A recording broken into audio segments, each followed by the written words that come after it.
Did you have this? Do you have this practical in your lab? Yeah. Diffraction through prism. So I hope you already know a lot of things about this. Most of the things about this you know. So I'll try to Yeah. finish as fast as possible. So a refraction through prism. Here, this prism is actually a rectangular prism. So what does a rectangular prism mean? You must have seen in your Base lab. rectangle. Its base is rectangle. So the base, which is not visible here in this diagram, right? I'm drawing it, but Suppose a rectangle on that you can draw the lines, right? so this is one of the triangular faces which you are able to see. Let's say this is a. Let me see if I have a triangle here.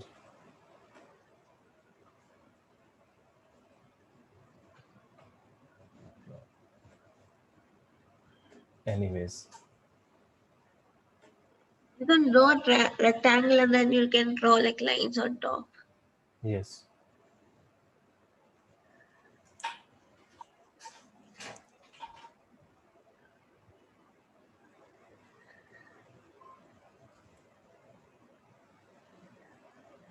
So this is the triangular face of the rectangle which is visible to you.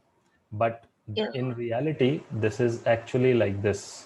You have a rectangular face. So that is the base of this prism. And then you have a triangular. So basically it is like this. You can imagine a hut, right? So it is in that shape. Yeah.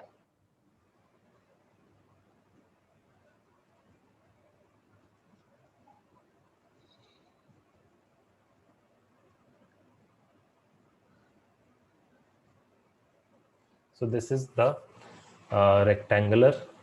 So that's why it is called rectangular prism, because this base, right? This base A, B, C, D.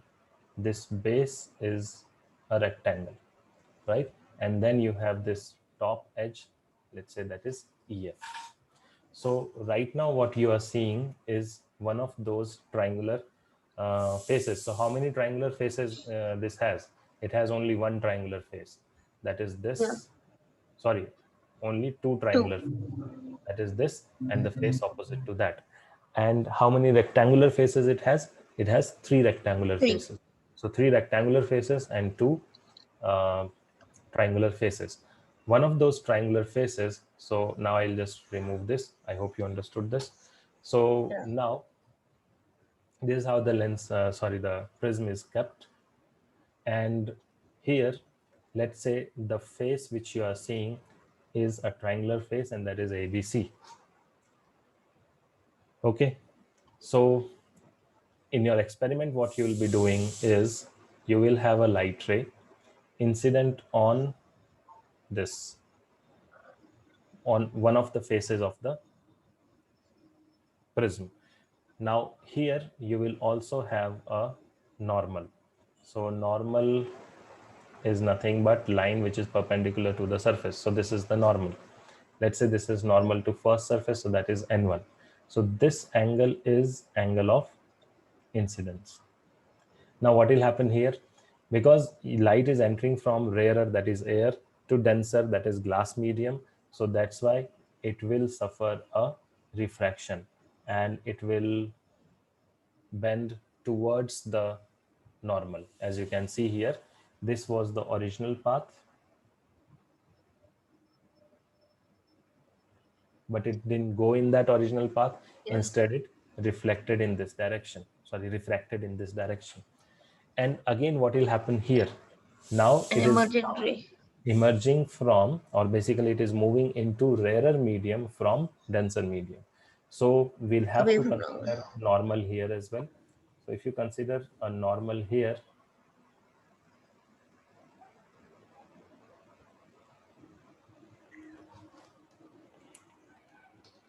Go away from normal.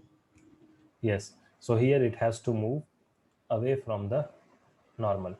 This is the normal. original direction will be like this, but it will emerge out in this direction, right? So it has bent away from the normal. This is normal 2. Now the angle with which it emerges out, right? This E. angle is always given in terms of, I mean, with respect to normal. So this is Yeah. the angle of emergence, right? Okay, now Yeah. there are few more things which you can see here. When this is the incident ray, you can see the incident ray and even the emergent ray. So these Yeah.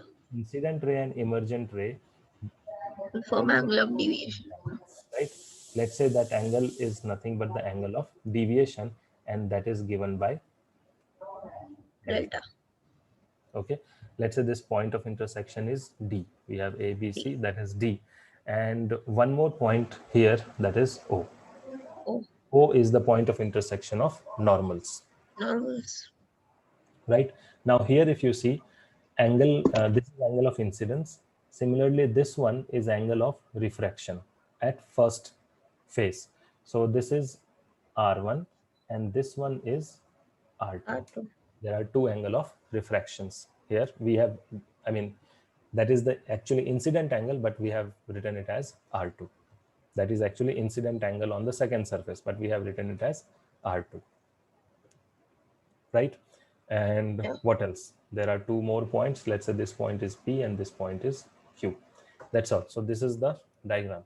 So now in this diagram, you can see there is a quadrilateral, that is APOQ.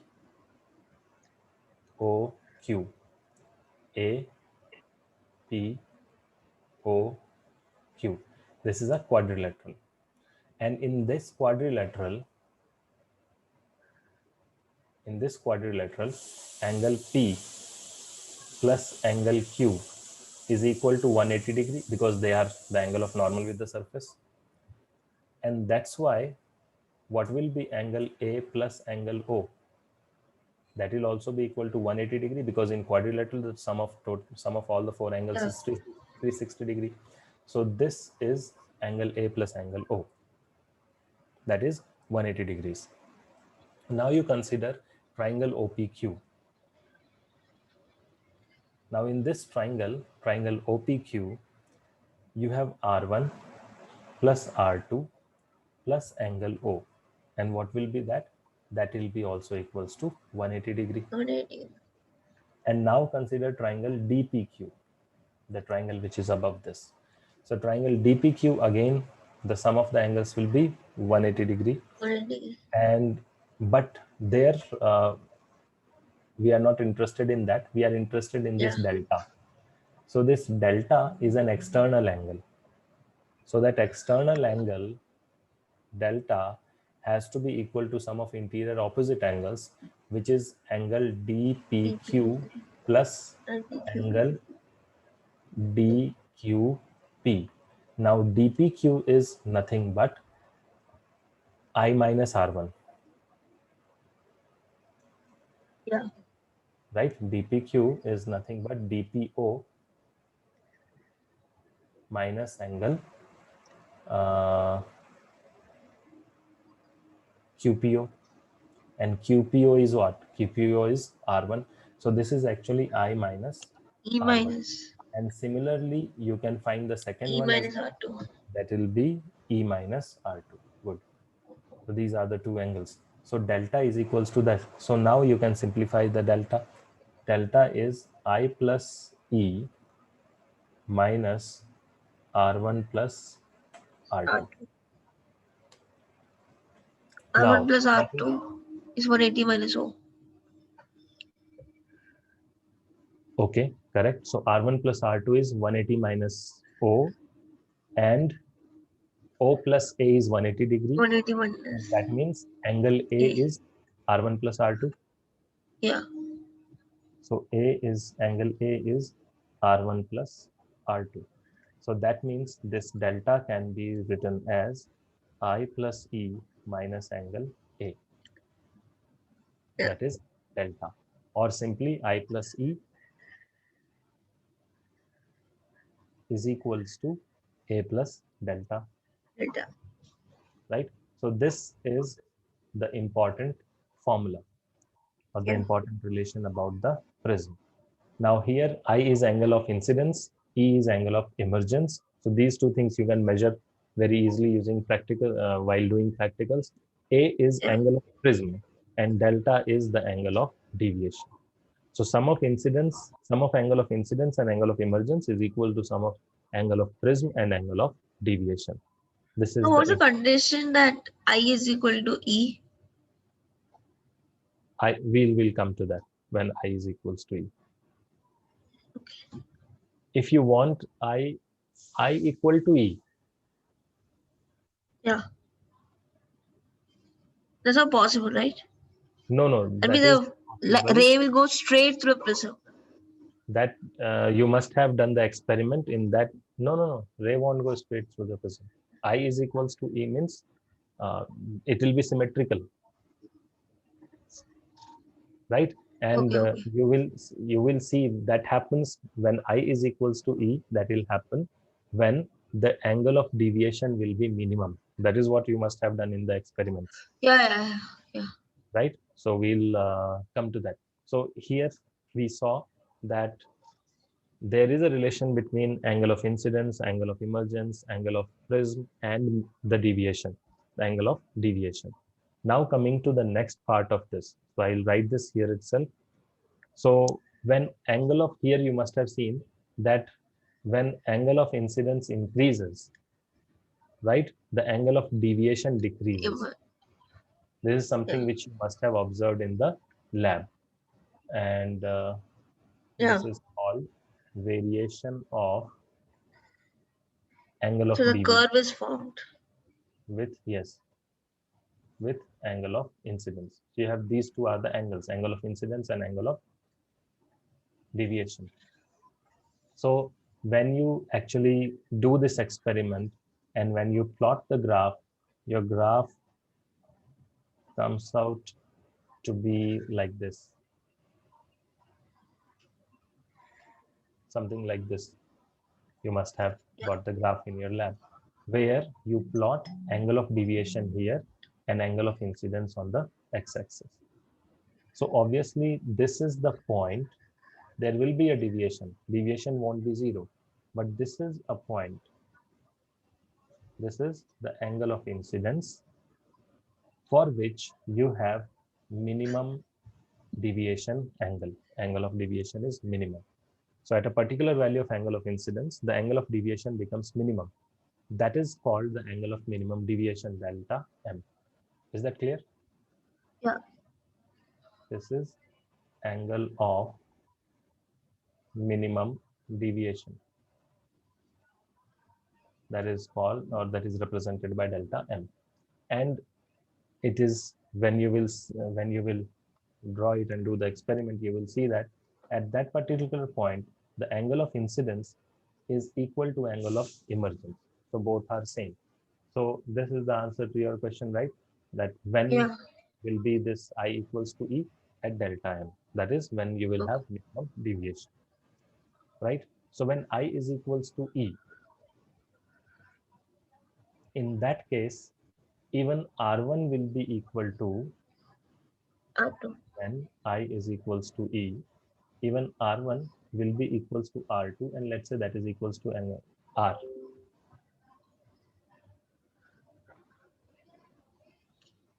Is that clear?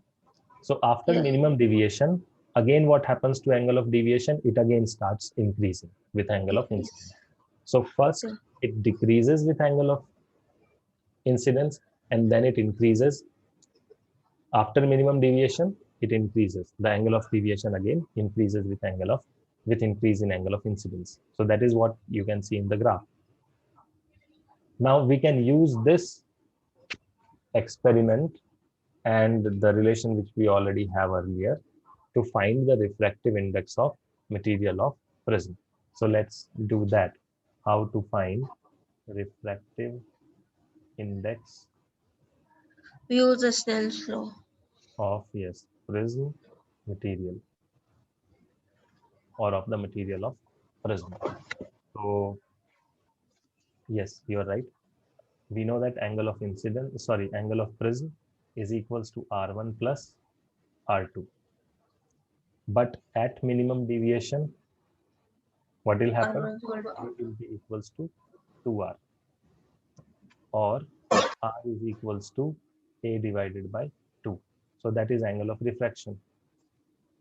Any doubt in that? No. Okay, coming to angle of incidence, we know that angle of incidence plus angle of emergence is equals to A plus delta. And if it is minimum deviation, we can say that 2I is equals to A plus delta M. That is again at minimum deviation angle. So that means what is I? I is A plus A plus delta delta M M minimum deviation divided by by 2. 2. So now you By have 2. expression for angle of Sin I and refraction sin R. and angle of Yeah. incidence. And you can see here that in order to find the angle of the refractive index of prism, you just need to find angle of prism, which you can measure very easily, and angle of minimum deviation. That's all. So now if you have to find mu, right? So what is mu? Mu is sine I A divided plus lambda. by R1, or simply R. At minimum deviation, Yeah. it will be equal to R. So sine I divided by sine R at minimum deviation. So that means in that case, what will be mu? Mu will be sine angle of incidence. That is A plus A plus delta lambda divided delta M by 2 by A divided by by. 2. Sin A by 2. So this is the expression for refractive index of the prism material Prism. based on angle of prism and angle of deviation. Right? So that is about the refractive index of prism material. Now, next, if there is a refraction, and in the same case, what if this is a refraction, or the prism which we are using has a very small angle of prism, right? So refraction by a small angled prism. So it's a special case of the above generic formula for, This was sin, right? yes, for small angle of incidence. That is, A plus A A by is 2 by A plus lambda by low and even I is very low, 2. Low. right? What do we know about mu? So mu is equals to sine I Sin A by, divided yeah, sin. by R1, not sine R, but R1. And this will be also equal to sine E divided by sine R2, right? Basically, on the second surface, 1 by mu will be equal to sine E divided by sine R2. Yeah. Right? So that means mu is equals to sine, sorry, sine R2 divided by sine E will be equals to 1 by mu, because it is going from glass to air. So this is sine R2 divided by sine E. So that means that is 1 by mu. So mu is equals to this. Hmm. So these two are the expressions for mu based on the surface, whether it is first surface AB or AC. On AB Yeah. from air to glass, on AC from glass to air. Right? That is what we have drawn here, shown here in the diagram. So anyways, now if the angles are small, if I is assumed to be small, so R1, R2, E will also be very small. If I goes down, Yeah. then what all other angles do you see here? E, even that will be down, E. even that will be very low, even R1 will be low, even R2 will be low. So that means this mu can be written as I divided by R1. That is because if the angles are small, sine theta is equals to theta. Sin is, yeah. Mu is equals to I by R1. And mu can also be written as E divided by R2. And what do we know about the, or simply if you are going to add I plus E here. So from this, you can say that I is equals to mu Mu R1 R1. and E is equals to E mu is mu R2. R2. So that means I plus E is equals to mu R1 plus R2. Now what is R1 plus R2? A. See above. R1 plus R2 is equals to A. So A. that means this can be written as Mu A. mu A, right? So that means I plus E is equals to mu A. Done. And we know that I plus E is equals to what? Is equals to A plus delta. So mu A is equal to So yes, from these two we A can plus say delta. that this A plus delta is equals to mu A, or simply delta is equals to mu, 1 minus sorry, delta is equals to A into 1 minus mu. No, sorry. into Mu mu. minus 1. But what is the assumption we have taken? These assumptions that all the angles are very Yeah. small. All angles are So small. only for that particular case, you will have this final expression, that is delta is equals to A into mu minus 1. So if you see here, we don't even have for small angle of prisms and all, you can see that we don't even require the angle of incidence and angle of emergence. Yeah. It will be same in whatever, in every case it will be same. It will depend only on the material of the prism and the geometry or the angle of prism. Yeah.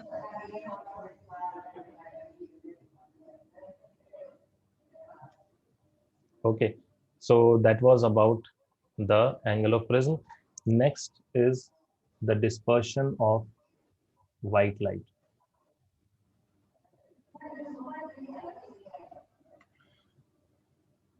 So can you hear me properly?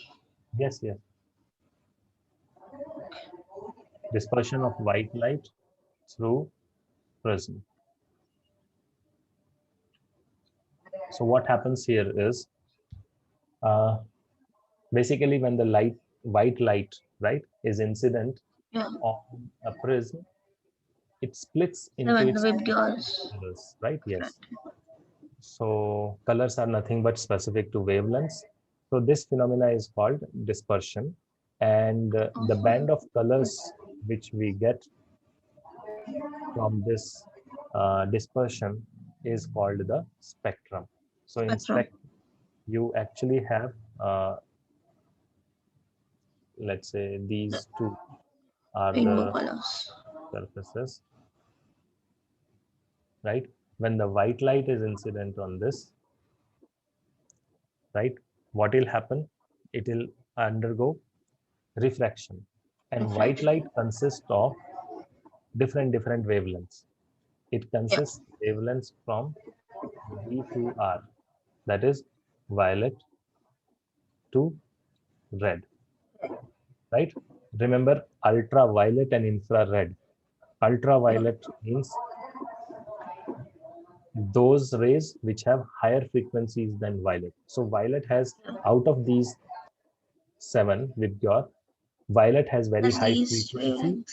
With high frequency means least wavelength. So that means the red will be opposite. Red will be Yeah. low frequency, high wavelength. Frequency. So red will have the longest wavelength and it will have high, uh, sorry, high wavelength and low frequency. Violet will have high frequency and low wavelength. Yeah. Now, different wavelengths undergo different refraction. You must have studied, right?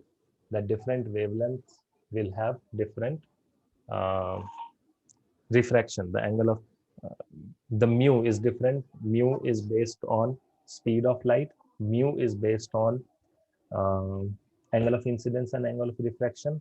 And if you remember in the first class on refraction, we have also seen that mu is also dependent on the wavelength.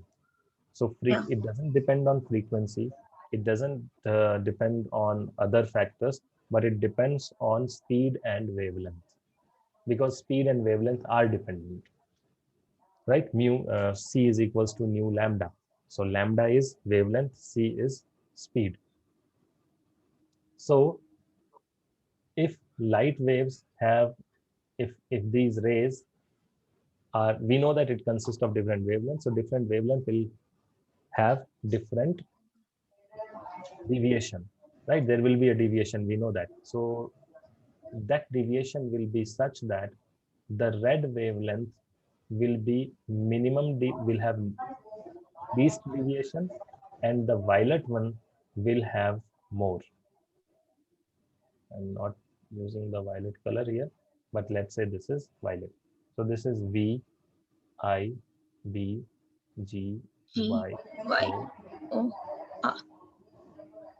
right? So this is how this refraction, or this is called the dispersion of Of white light. white light. So white light deviation. So here you can see there will be angle of deviation for, there will be angle of deviation for this. Let's say this is delta R for red light, Yeah. and there will be angle of deviation for, First, we form that minimum deviation. what?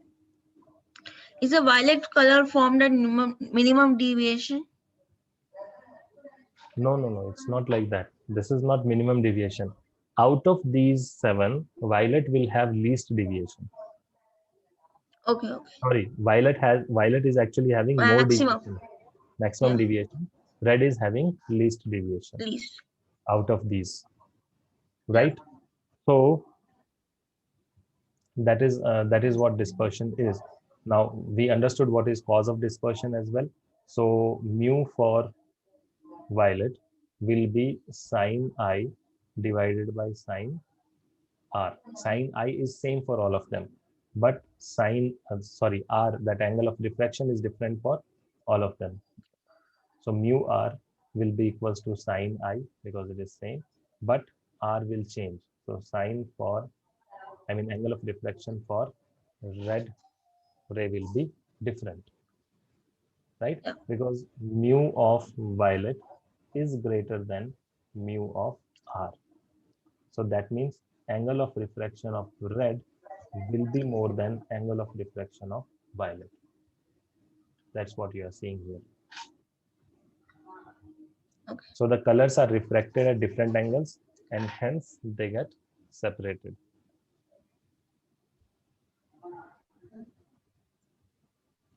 Okay, any doubt Yes, in sir. that? So angle of refraction No. of red will be more, but deviation Hmm. of violet will be more than deviation of red. So remember this. Hmm. Okay, so that is about the dispersion of white light through prism, and that's all. That's about the dispersion. Next are few optical instruments like microscope. You have Yeah. telescope, normal telescope, then astronomical Astronomical. telescope, Newtonian telescope, and the resolving power of telescope.